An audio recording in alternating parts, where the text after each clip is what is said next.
tuning in to Planet Lurk. What it is, what's up, what's the move, what the move, what's one, what it is, what's up, what's the move, what the move, what's one, what it is, what's up, what the move. What's going on, everybody? It's Lurk Franklin here. Another Planet Lurk podcast. Best podcast in the world. I know we early to it, but I'm going to claim it right now, and I'm standing on business just like Drewski said, man. Clap it up, everybody. Clap it up, clap it up. Clap it up, man. Come on. Wake up. I mean, I got a special guest here, man. I got Michaels.Revenge in the building, man. A.K.A. Lil Droplet. A.K.A. I don't even know, but we're going to find out, though. How you doing, bro? How you doing? I'm doing all right, bro. I appreciate you for having me, bro, for real. Hell yeah, man. I appreciate you, bro. For sure, bro. Hell yeah. My nigga, always fucking supporting, man. Always showing love every time. Anytime I need something, like, reposted on a page or, like, you know what I'm saying, some advice on something like that, like, where to go, like, you know, musically, try this, that, a show idea, a concept, I can always hit your ass up, bro. I want to ask you a couple questions, bro. Like, so how did you make your way to Las Vegas? I've been here my whole life. I actually grew up here. My whole entire life. I was born in New York. I was born in Queens, but oh shit, didn't know that. But Shout out Queens. Yeah, I never did. Never grew up out there. I was just born out there. My mom hopped on the plane, and then like square one. I just kept going and build up myself from out here. So your mom moved y'all to Vegas? Yeah, my mom moved out there from New York. Or she had because they didn't even live there. Maybe for a little bit, but they had me out there, and then. We foundation the family out here. So it seems like a fucking pattern, bro. And even Jude would attest to this because Trey Rojo pretty much said the same thing, and then Richie Bucks pretty much said the same thing. Like their family was like, "No, we about to go move to we moving to Vegas." It's something about Vegas, bro. Shout out Vegas. It's just bringing us up in here, man. I don't know what it is, but yeah, bro. So how long you been making music though? I've been making music since I'd say around like. I started scratching the surface like eighth grade, like freshman year. Yeah, more than that. Yeah, so I was doing school or I was doing music for like around the 8th grade, like freshman year. Mm-hmm. But like I've always been like involved with music, whether it be like drama class or like choir and all that stuff. But yeah, like officially, like stepping in there and being like, yo, I'm actually want to try this out and actually make some music. That was probably like 8th grade freshman year. I'm gonna ask you, this is kind of like not a deep question, but like they be trying to cut out like extracurricular shit in school, like drama classes and choir and stuff like that, bro. Like, and it's crazy that you said like choir, drama class, and those like kind of like extra studies or whatever I don't know what the term is, but like that kind of that brought you to wanting to make music. Mm-hmm. Do you think it's important that like schools are like keeping those type of classes like intact? Oh yeah, no, they're trying to like they be trying to get rid of that shit. Yeah, no, because honestly, this is I don't even got to say this. Music brings everybody together. You know what I mean? And, yeah. It's a really beautiful thing. It's like something. You can't pay for the experience or like the type of like feeling you get from like making music or like expressing music or hearing music. You know what I mean? It's like its own little like realm of like emotion. But yeah, I really do think that like they really should like like bring that up a little bit more, like support it more because like.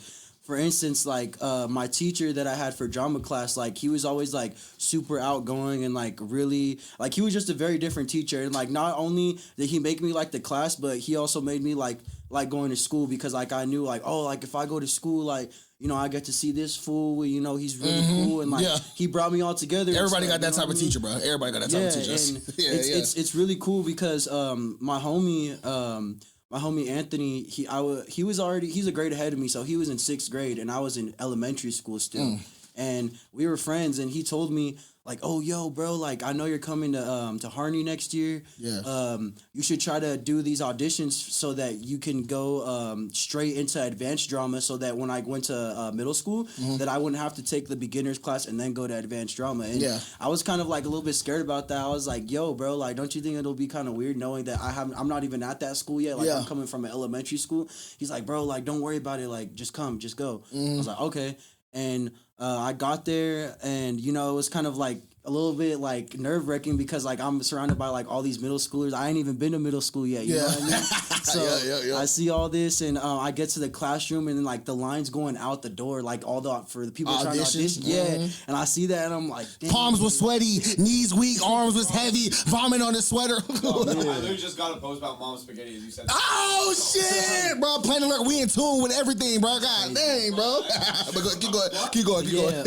So I seen that line, dude. I was like one of the last people. I kept seeing people come in, people come out, people come in, people come out. So I was like, dang, bro, this is like, you know, it's really about to happen. I get in there, I'm the last one, and the song that I sang was "Just Can't Wait to Be King" from the Lion King. Yeah. Damn, bro, you a smooth motherfucker. Yeah, bro. I sang that, bro. He got up from his chair. He like took his glasses off and like he was like super like excited. He's like, bro, like this is the one, bro. This is him, bro.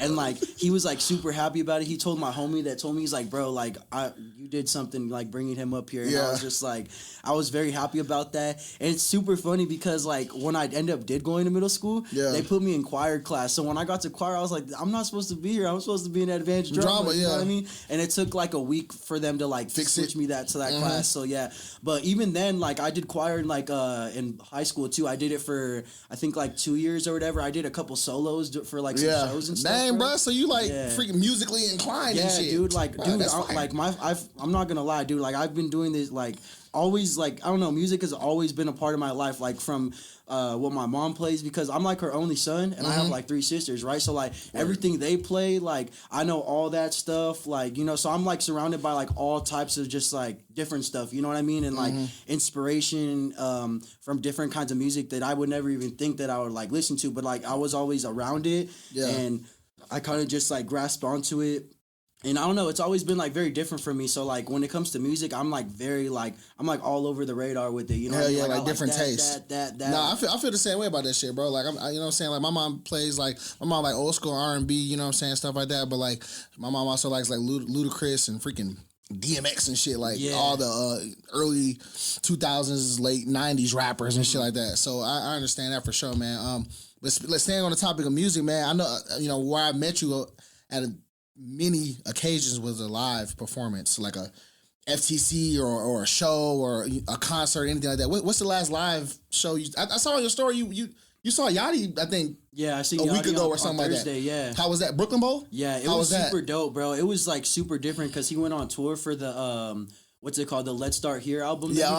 And obviously, you know, that one was like super different. It was like a psychedelic kind of like, it was very like trippy, you know what I mean? And so was you on the drugs when he was in there? Nah, I was just like hella high. And I was like hella high and like my homies and I, like we drank one of those like, you know, like the alcoholic ices, like the little daiquiris and stuff. He bought one right before we were about to go in. So we all pounded that like hella quick. So we drunk that. I went in.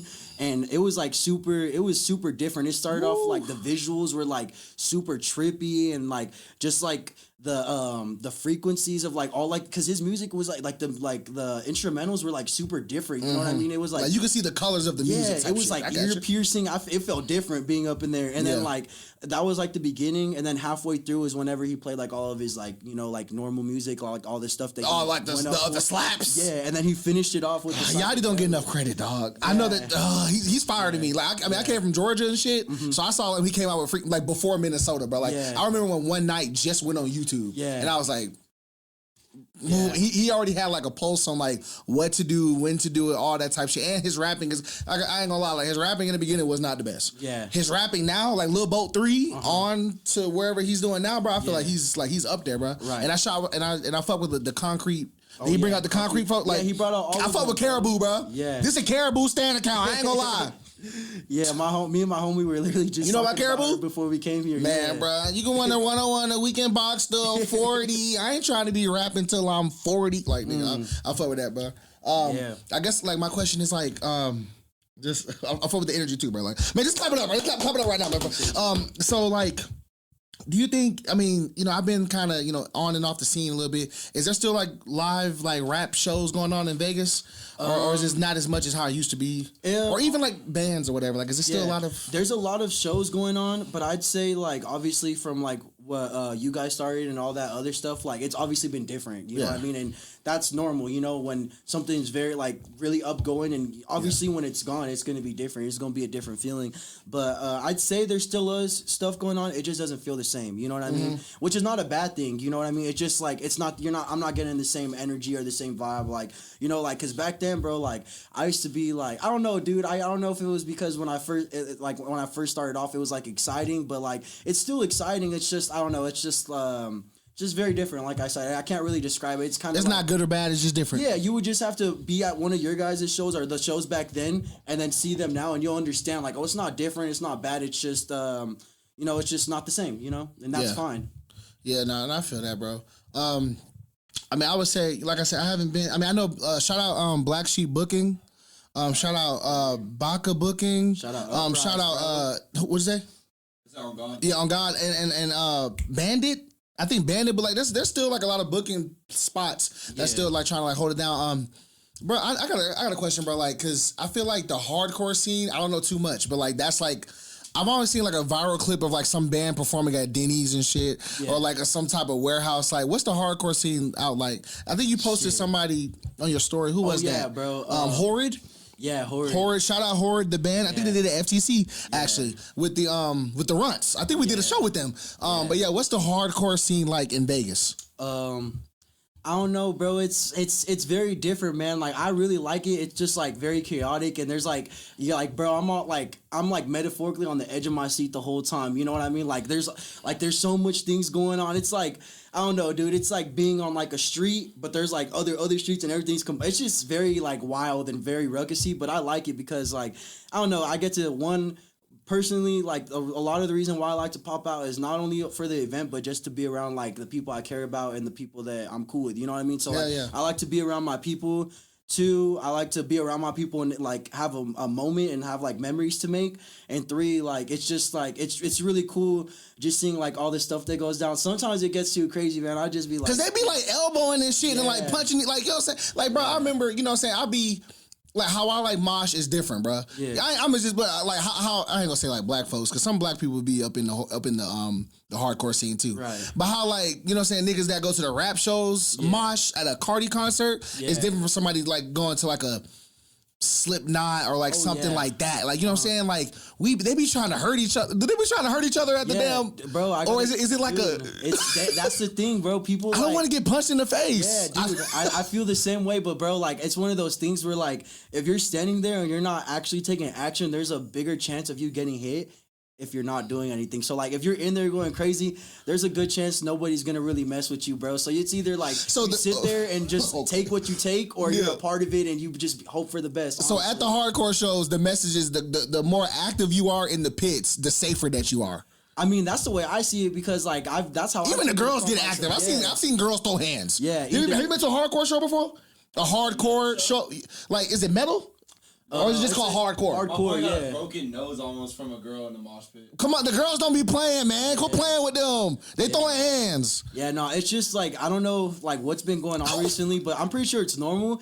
But like recently, bro, there's been like a lot of older folks pulling up, bro. And it's like the energy. Like 30, 40 like plus? 30, 40. And I'm like getting vibes that these dudes are coming here to kick like little kids' asses, bro. That's not good. Yeah, it's kind of scary sometimes because like for instance, yesterday, like my little homie, he was in there and I guess like him and like some dude bumped into each other, and he told me that, and my homie's like I think 14 or 15, right? Yeah. And like the fool told me that the dude that he bumped into was like, oh, like if you do that again, bro, I'm gonna put my hands on you or something. Like a grown ass man told him that. That's fucked up. Yeah, and like there was another one because me in September we be doing sound for a lot of the shows. For the hardcore. Shout out September. Yeah, shout out September. We were doing sound over there, and there was like all types of stuff going on. There was this kid, bro. He grabbed a ladder from inside the garage, and he started. I don't know. I'm sure everybody's seen that clip, bro. It's been going around hella viral. He grabbed a ladder. He started spinning, and he came like towards the performers, bro. And he got hella close to the sound equipment. And I was standing like right there in front of the speaker because like the whole time they were getting way too close, and like that kid, like he got hella close. They like pushed him, and like some other grown ass fool, he like choked him out, put him to the ground, and like I guess he made him pass out over that. And the dude that choked him out, he wasn't even involved in it. He was just a bystander that tried to take action. So it's like just off that's kind of like what kind of vibes be going on. Man, bro, listen, it's kind of it's like I do want to go to the hardcore shows because like I like the energy, right? You know what I'm saying? Like I could throw bows. Like everybody, if anybody came to the Lurk Franklin show, they know, bro, I get down. Like don't act like you know what I'm saying. I get in there, but like I don't be trying to.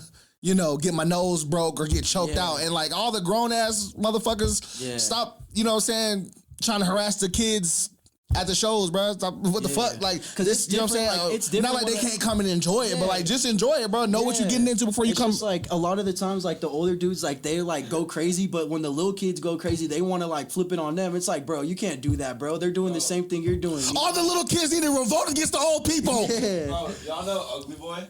Yeah. Bro, I went to an Ugly Boy show and this girl started like throwing hands, bro, and she like socked me, bro, and I walked away.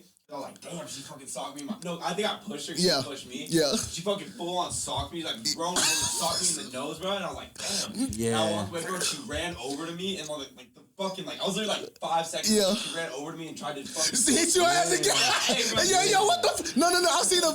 She chased me. I know we've all. That's crazy as fuck. Shout out Ugly Boy because I need to get Ugly Boy. Damn, I forgot about Ugly Boy. Shout out Ugly Boy, bro. Yeah. That's crazy. It's like they like.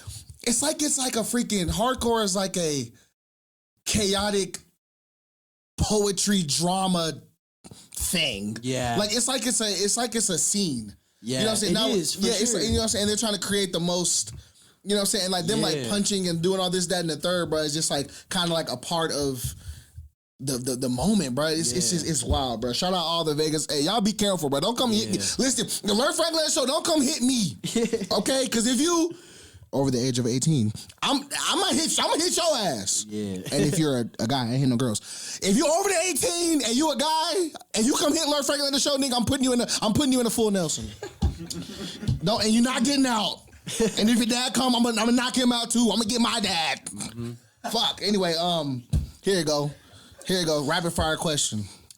So y'all see that viral clip about Jay-Z with the whole, do you want to take $500,000 or like dinner with Jay-Z? Yeah. Which we will all do what? Take the fucking money, bro. Yeah. Take the fucking money. Yeah. But $75K or a dinner with Playboi Carti. 75K, bro. Hold on, hey, not you. Hey, bro, I'm not even gonna lie to you, bro. $75K or dinner with Playboi Carti. Yeah, I'm not expecting much out of dinner with Playboi Carti, so I'm gonna take the $75K, honestly. Just knowing how he Why is. do you disrespect King Vamp like that? Nah, it's all love to him. It's just like, Carti is like he was the first concert I ever been to, bro. 2018, the Dial-It tour, bro. Dial-It. Yeah, that shit was crazy at the House of Blues, bro. I was 16 years old, bro, so Carti's my favorite, but just like, I know how he moves. So somebody like me to expect something out of dinner with him I'm delusional thinking that. You know what I mean? Like, you don't think Carti gonna give you some game? I mean, I don't know, bro. I mean, I don't know. I don't think so. You Probably don't think not. so? It would be cool. Like, don't get me wrong. It's not that I wouldn't want to do it, but I feel like $75K, I could just do it like a lot more with that. You know what I mean? Yes, like, honestly, it's really it's a fucking trick question, you guys. Like, don't take, bro. I don't care, unless you already like rich or whatever. Like they said, like I was watching another podcast and it was like Rick Ross took a dinner with Jay-Z that helped him make his next album. Well, that's Rick Ross. He's already a multi-millionaire, or at the very minimum, like a multi-100,000-aire. So he didn't need the money. But like, you know what I'm saying? But like, it's crazy. But I asked you that, bro, because like the fandom of Playboi Carti, you're kind of segueing into it. Like, I like Carti, bro. I'm not saying I'm a stan, but like his fan base is one of the strongest. Oh yeah. Like it's kind of crazy. Like Instagram, you know what I'm saying? Like you be seeing people that got like, I'm sure you guys all have seen this. Like Instagram might be someone that got like 30 million followers, but like they put up a picture and they get like 500,000 like it doesn't like add up. With Carti, I think he got like a cool 9 mil or something like that, on Instagram. But he gonna get like 1 million plus engagements on his post because his fan base is like so dedicated, bro. Like what is? I guess my question is like, what's the like big alluring thing with Playboi Carti that make these kids go crazy? One, straight up, like I just think he's goated. I'm pretty sure a lot of people, agree with me. And just like the evolution, like there's a lot of people, like if all the way like Cash Carti, like all them 2014, 2015 days, bro, you know what I mean? Like to look at that in like 2023 now, to see like how he went from like 10 years is actually like really crazy, you know what I mean? And like the evolution and the sound and the beat selections and just like the things he's done is really crazy, you know what I mean? So I think that a lot of people, they just like really follow up with that because obviously he doesn't drop like that, like he's very like like every 2 years. They say rare, like he's just rare, like yeah, I don't know, bro. Very mysterious, like very just like I don't know, like to himself, which is cool.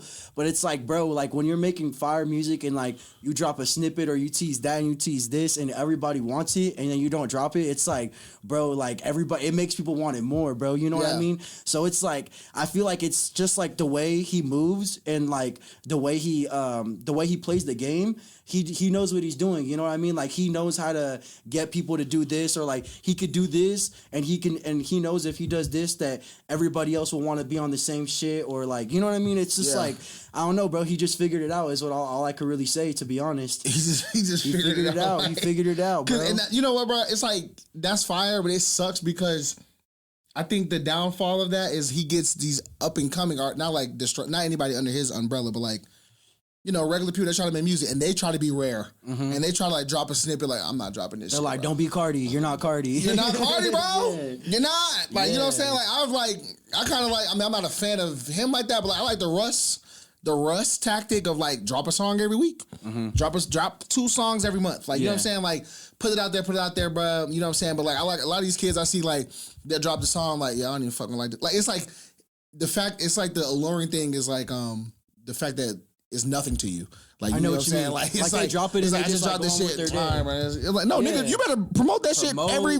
Put it on your story. But that's what I see. But that's what I see. But I think you do the opposite. Like you just dropped a project. Yeah. And even when your projects or songs or videos before, bro, like you've still like promoted those the best that you could. Yeah. Because you understand, and not in a disrespectful way, but like you understand that like you're not on the Carti or whoever level yet. So you need to like be in front of these people's face like more and more and more. You know what I'm saying? Like even I see like West and like EXO, like they'll do that. Like they'll like put their music out. You know what I'm saying? Yeah. But like. Yeah, bro. So like, but kind of segueing from the we're in the Carti verse. We're in the Carti. I don't even know what kind of sound effect that was. That's the type of sound effect that Carti makes, where he says Destroy Lonely, Ken Carson, bro. Like, you know, I've done shows with we both done shows with Ken Carson and Lonely, and I don't know, bro. If you had to pick like discography wise, their whole, you know what I'm saying, impact or whatever, like who team you on? Okay, so right here, I'm gonna say like Destroy Lonely, he has like a more versatile like vibe to him. Okay. But like when it Ken Carson's versatile too, but like I feel like Ken Carson comes in with that thunder, that bang every single time. You know what I mean? Like he drops the ball, but like I feel like if this makes sense, I'd put it like Destroy Lonely is like a painter, like an artist. Yeah. And like okay, I like that. Like that, like I don't know. And Picasso. Then, yeah, like you know, like one of those. And then like I'd say like Ken is more like a very like he's like rage, like soldier, like very tough going. You know what I mean? And I'm like I love both. You know what I mean? So like I can't really pick, but at the same time, like I'd say I don't know. You gotta pick. Yeah, gun to your head. You gotta pick. Damn, I'd probably have to go with. You got 5 seconds. I'm probably gonna have to go with Lone, honestly, just because. See, like, I knew you were smart, bro. Yeah. I'm gonna be real, bro. I listened to like the last couple Ken Carson projects, man. He just suck at rapping for real. And I get like the aesthetic is cool. He got the gray hair and like the upside down, da da da da. And like, bro, like, you know, so he got like an aesthetic to him. I'm just Planet Lurk podcast. I keep it real. I tell him this too. But Destroy Lonely, bro, I like his flow. I actually watched that short film that he came out with. Garbage. I like, okay, if you think it was garbage, that's cool. You heard what Jude said. Jude said that. I think it was cool because at least he's trying, because I've always said Tyler, the creator, is my favorite artist. Tyler tries to make a short film, tries to make a commercial, tries to do anything other, you know what I'm saying? But I just like the fact that Lonely even like tried to do anything creative. He went crazy. You know what I'm saying? Album. But like, I just didn't like the fact. Stop doing 30-song albums, bro. Stop, unless you freaking Drake, The Weeknd, or Taylor Swift, bro. Stop doing like 20, 25, 30 plus albums, in my opinion. You know, do a solid 14, 15. Or do a solid like 12 track album with 3 songs for a deluxe, make it even 15 and go on about your day. But like, I think they're kind of playing the numbers game, you know what I'm saying? Blah, blah, blah. Like, So it's just crazy, bro. But like I feel you, bro. I'm kind of on Lone's side for sure. Yeah. If I had to pick, and I'm not, and I don't know Homicide Gang. I never heard no songs from them. They're cool. They're not. Honestly, I don't really like. I mean, I bought like 2 T-shirts because I like the artwork. You know what I mean? Like, like as far as the artwork and like all that stuff, I think the Carti collective or whatever my bad, Opium. I think they make some dope shit. Yeah. As far as the artwork. Yeah, Homicide, they're cool, but I'm not really like fanning for them the way that I am with like Ken Lone and like Carti, you know what I mean? Like they're cool and all. Like I know a couple of their songs, they're pretty lit, but it's like that's not nothing crazy, you know. I'm not gonna be like, oh my god, like you heard Homicide, like you know what I mean? Like I don't know. They just don't really like. They don't hit for me like that. They hit, but not like that. You know what I mean? Yeah, no, I feel me. Like just strong along. Like we got no stylist. I be friends with shawty in school. I don't know the fucking lyrics, but I fuck with some of that shit, bro. Like they, you know what I'm saying? It's just like I don't know, bro. Like okay, this kind of segues to my next question. This is a big one. Like So like, you know, SoundCloud era, you know what I'm saying? Like we're kind of, you know, SoundCloud is obviously a forever growing thing. And like we're in a different time with the SoundCloud era.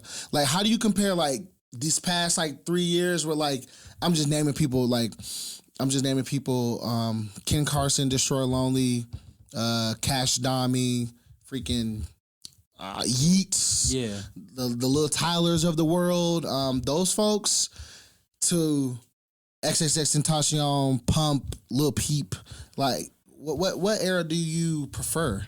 Honestly, I'm not gonna lie. I kind of prefer like the older era, like the Pump and all those days because like I feel like I wasn't really like because like I told you, I've always been like involved with like music and it's always been a part of me. But like I'd say like when I got to like 6th, 7th grade around there. I had like a lot of older homies and they were like listening to all that other shit. So anything they were listening to, they always put me on to, you know what I mean? Right. And I remember being like in middle school, listening to these songs and like I would show people this music and I'd be like, bro, what's this? What's that? And I'll be like, oh, my homie showed me this music, like all this other music. And like when I listen to those songs, I'm being dead ass. Like it takes me back, bro. Yeah, like, that's when music is good when it takes you back. Yeah, bro. Like that shit is like a whole different vibe. Like right now, this stuff is cool because it's the present. But I'm talking about like back then when I was like super young, like I was. Would you say 8th? Oh, like 6th grade? 6th grade, bro. 7th grade. So I was super young. I think it's something about that music time. That time period when you're in, you know, 6th, 7th, 8th grade, 9th grade, 10th grade music. And I think it's because those were the developmental years of our lives that people kind of always say, even like my mom and my dad would say, man, you know, when I was listening to that music when I was middle school, high school, that's the shit I could always go back to and stuff like that. Yeah. So I think for all of us, the music that we were listening to when we were, you know, coming of age, as they would say, is the music that's always gonna like stick with us. You know what I'm saying? Right. It's not as if the new music can't get any better. Right. The new music is still good. Music's always evolving. But it's just something about. I mean, for me, you know what I'm saying. I'm older. You know what I'm saying. Like nothing was the same for Drake or fucking man, Kanye West. I remember when My Beautiful Dark Twisted Fantasy came out. I was like in 10th grade. I was, I remember when Freak 808s and Heartbreak came out, and I was, man, this is far beyond anything I thought music can even get to type shit. Yeah. You know what I'm saying? But I would say I do like the new era. I like Yeet a lot. I'm a Yeet fan. Yeah. I didn't think Yeet. I think that was the last time I saw you was the Yeet concert. That was the last time. Oh, yeah, we wasn't that bit? Yeah. Yeah, that was. I was thinking about that before I came here. I'm like, bro, when was the last time I saw him? It was definitely Yeet. That was the last time I seen you. No, Yeet 5. March, bro. That was in March. Man. Shit. Yeah, I did not be popping out like that for real, bro. Me and Jude be trying to get to the money. You know what I'm saying? Playing that podcast. Shout out Soul Media. Yeah, man. So you just came out with a new project. You want to talk about that? Sure. Yeah. Hell yeah, bro. Yeah. So how was it? Like, how long did it take you to kind of put the project together? A lot of those songs, like, I'm not even gonna say like, well, I mean, at first, because I'm not gonna lie, I have like this thing that I started when I was like 18. It was called like Teen Halloween. It was like 2 songs. I dropped it for Halloween around that time, and then when I turned 19, I dropped Teen Halloween 2. And then I'm 20 now, you know what I mean? So I'm not a teen no more. I was like, I'm not dropping a Teen Halloween 3. You're not Teen X! Yeah. Yeah, so basically, I just was thinking of some other shit. I just started to call it Dark Side just because it's just like a little bit like with the aesthetic of Halloween and all that stuff. Right, and, right. It was originally gonna be like 4 songs, because I did all the other ones too. But I was like, you know what, man, I'm gonna just do what I can. You know what I mean? Like I'm not gonna settle for less. I was like, I'm gonna put whoever I want on this. I'm make another single if I feel like it. You know what I mean? And I was gonna do 6, but like I told you, I squeezed in that last song for Blam, so I made it 7 songs. And honestly, it's just releasing some of like the majority of the old stuff that I had saved up, because a lot of the like music that I have like comes from like a year or 2 ago. Right. But it's I'm like stuck in like this zone where like I have a whole bunch of music and I'm constantly making more. And me personally, I feel like every song I make, it gets better and better, and I get like super geeked about that. Yeah. And like it's very yeah. It gets super overwhelming for me, bro, because like I'm like, oh, I want to do this, I want to do that, and then I'll make all these songs, and then I'll make more songs, and I'll be like, damn, dude, like what do I do, bro? Like, you're gonna always get better. Yeah, and it's like I don't want to be one of those people to be like, oh, right place, right time, because like.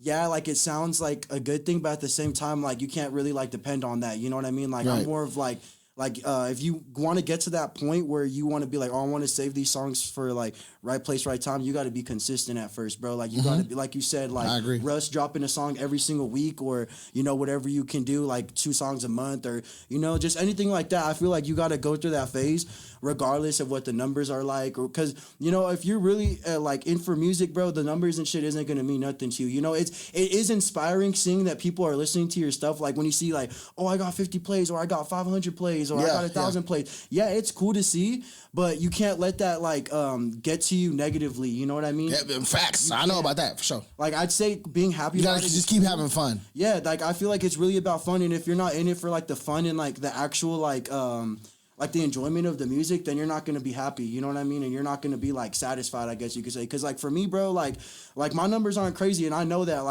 When I first started, I used to get like 200-300, maybe like 1,000. Recently, like my stuff has been going down, but I realized that like a lot of more people are like seeing my shit, you know what I mean? Like like my shit's getting out there.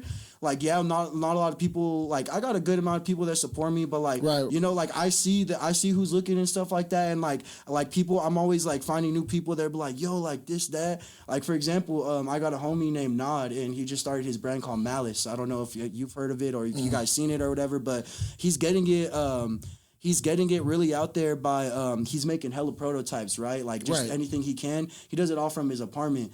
This fool, like, he put me and a couple other kids in a group chat, and, like, we have, like, a photo shoot coming up where he's going to, like, showcase his stuff and all that. Oh, but this fool, like his prototypes, bro, he pulls up to the hardcore shows, bro. He gives it to all these kids that he knows and all of his people. Bro, they be getting down in his shit. He be promoting it by, like, me being like, yo, Lurk, let me give you this T-shirt. You go on stage, I record you, bro, like, doing your thing, or, like, but it's, like, in the hardcore scene, because obviously, that's kind of, like, what's the thing right now, you know what I mean? So he be out there, and not only is he, like, so he's in there too. He be going crazy, bro. He be going dumb in there, bro. Okay, like, shout out to bro. Yeah, so he's really doing his own thing. So I just feel like, like regardless of like, cause he just started, you know what I mean? And like, I don't know like how the support comes a long way from his end, because like, 1, I don't really ask him about it. 2, it's not really my business. And like 3, like obviously I can't really see what kind of support he gets. I just see what's public, you know what I mean? Yeah. So what I'm seeing is it's really good for him, and I know like where he's coming from and like how he is, that it should be good for him, you know what I mean? But like little things like that, like where like you're doing a lot over the top, doing things you don't really need to get to where you need to be, you know what I mean? So I agree with you. So like, and it's cool that the reason I brought him up is because on my EP, the last song that I squeezed in there, I like mentioned his brand in in one of my songs, and like he was like super stoked about that. Like it's the little things, bro. Yeah, I was just like, I was making the song and I was rocking the T-shirt that he had gave me. Yeah, I was just like, I had threw it in there just cause, bro. Like, and I don't know. He was like, I sent it to our little group chat that we have, like the Malice group chat, and then he texted me through the DM. He's like, "Yo, bro, like that's hard as fuck. I appreciate that, bro. Like you don't have to do that or anything." I'm like, "Yeah, bro. Like like it's just neutral. Like it really didn't mean nothing to me, honestly. Like besides the fact that like it don't cost nothing to show love." Mm-hmm. Yeah, for sure. Yeah, bro. Yeah. But like, back to what I was saying, like with the music, it's whatever, Like I honestly do it because like I like for me, I think it's like super dope that like I can create a song and like I could be in the bedroom of my crib, right, and I could be listening to it, and I'm like, damn, I'm the only person in the like I just got done making it, right? I'm just like, damn, I'm the only person in the world. 7 billion that's hearing this song right now, you know what I mean? So I think that's like I take that like I really appreciate the fuck out of that. Like I'll be in my room, I'll make it and I'll listen to it 10, 15 songs and I'm like, damn bro, I really fuck with this, bro. Like I genuinely like I appreciate that I could do this. And then like I get super antsy about it because like I told you, like I want to drop, but I'm constantly making shit, bro, and it's like, dude, like I don't know what to do. Like, make a decision. But yeah, I'm super hype about turning 21 because like I have this this talent manager that I've been working with. Like I met her like this year, but she only works with like a lot of people like 21 and up, which I totally understand. Because she does like a lot of like big things. Like she's sponsored by like Leaf Rose and all that stuff. Like all like the weed companies and stuff like that. So she can't really be throwing these events and like bring somebody under the age, of course, you know what I mean? She got to protect herself. Yeah, so like I want to like when I turn 21, I want to like tap in with her a lot more, and I want to like see what she could do, like. Cause I feel like I need help, bro. Like I have so much where I'm just like, bro, I have too much in my hands, bro. Like, and I need to figure out like what I'm gonna do or like how I'm gonna do it or like what to plan out. Because like I have been good on the most part on that, but I've gotten to the point where like I feel like I'm at an overload, bro. Like I'm just like, bro, like which is a good thing, you know what I mean? But like I said, it's overwhelming sometimes. Yeah, no, I feel that, bro. Because we've all been overwhelmed, you know what I'm saying? But I think the best thing about that is like, you know, at least you have there's such thing as good problems and bad problems, and that's like a good problem to know. Like, I got so much content, I got so much stuff that I want to like share with the world. I just got to find the right way to put it out there, and hopefully, and I feel, you know what I'm saying, that this person can help you, you know what I'm saying, share that like, you know, at a maximum potential, like a full clip. You feel me? Because I know you got a lot to offer, bro. And like, I remember the last time I saw you perform, it was at an FCC show, I think, man. And I know it was a good amount of people, like, just for you, bro. Like, you had, like, a good-ass, like... Yeah, I remember you came up to me when I was performing, and you were like, bro, this is you, bro. Like, I remember that shit. I'm always remember that shit, bro. I'm about to say, bro. You me up, you're like, Mike, this you, bro. This you, That shit bro. was cool as fuck, bro. Yeah, bro. Oh, speaking of that, bro, speaking about giving, you know what I'm saying, roses and flowers, bro, you know what I'm saying? Planet Alert Podcast, bro. Hold on, let me make sure I can get it right, bro. We give gifts. Got you with the socks. Hey, this is one of my favorite hot sauces. Yes, sir. Hey, bro, take that shit home with you, bro. I appreciate it. Last thing, bro. Any advice you want to give to like artists that's trying to, you know, just get their foot in the door, even if it's in the small way in the music or art or anything like that? Any advice? I'd say, just be the best you could be. I'd say, like, if you're going to do it, like, go all in, you know, like, put your focus. If you're going to, like, do it, like, actually, like, do it. Don't just, like, do it just to say you're doing it. Like, do it because you want to do it. You know what I mean? Like, don't just, you know, make it, like, a thing that you do on the side. Like, if you actually want to pursue it or if it's actually something you want to do, I'd say just work. Because, like I told you, like, I'm noticing when I make a lot of these songs that it's becoming, like, overwhelming. I'm like, oh, like, this sounds good. And it's, like, it's very cool. You know what I mean? So I'd say that you don't get that feeling if you're not making music. You know what I mean? You make a song and then record a month later a song, and you know what I mean? Like, you got to constantly like work on your craft. I say do it out of like love and just pure like intention. You know what I mean? Like, you just got to really just be devoted to it in like the most like natural and neutral way you can be. You know? Facts, man. But that's some great advice. That's some advice that I feel, you know, anybody that just starting out, or if you're finding yourself like hitting like a writer's block, or man, I don't even know what I'm doing creatively and shit like that, bro, that you can follow, man. Appreciate you, man. Michaels.Revenge, bro. Planet Alert Podcast, man. Appreciate y'all. Thank you so much for coming through, bro. Hell yeah, Planet Alert Podcast, best, biggest in the world.